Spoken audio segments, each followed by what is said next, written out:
in thee. Welcome to another episode of Motivating Monday.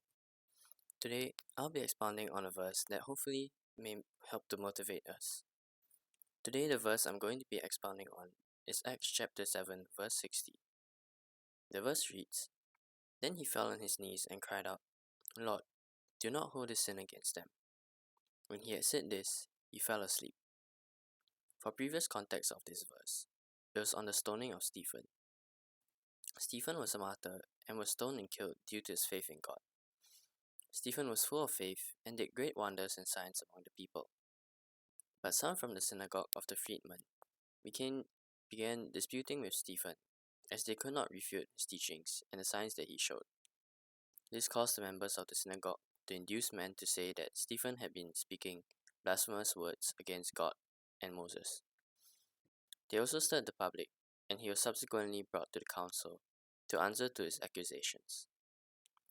However, Stephen simply provided evidence to refute the false witnesses and told the Jewish leaders that they were repeating the persecution that ancestors placed on the prophets in the past. These words cut deep into Jewish leaders, and they cast him out of the city, and that's what got him stoned. The focus here is that Stephen displayed agape love through his forgiveness of his murderers. Firstly, let's define what agape love means. Agape love is a selfless, sacrificial love that loves a person because they are created in God's image. This agape love can be better understood if we look at 1 John chapter 4 verse 8. The verse reads, "He who does not love does not know God, for God is love." The Greek word for love here is agape, which is love which centers around the moral preference, meaning godly love or agape love has a higher emphasis on the decision to love or the commitment to love. So Stephen displayed agape love through his forgiveness. The scene here in Acts chapter 7 verse 60, it mirrors Jesus pleading with God for forgiveness of his crucifiers in the first part of Luke 23 verse 34, which reads, "Then Jesus said, 'Father, forgive them, for they do not know what they do.'" It's a similar agape love being showed here in Stephen.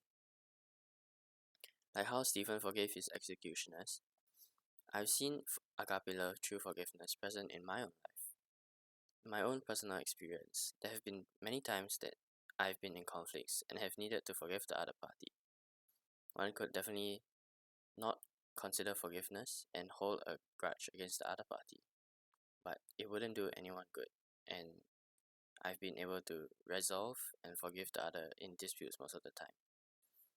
However, I realized that it might not have been as immediate as Stephen, which is something I could work on as well. But of course, I've also been on the receiving end of forgiveness countless other times. So, from Stephen, what can we learn from him? And how does it apply to our lives? So, Stephen teaches us that agape love is a choice, not a feeling. At the moment when Stephen was most wronged, he chose forgiveness.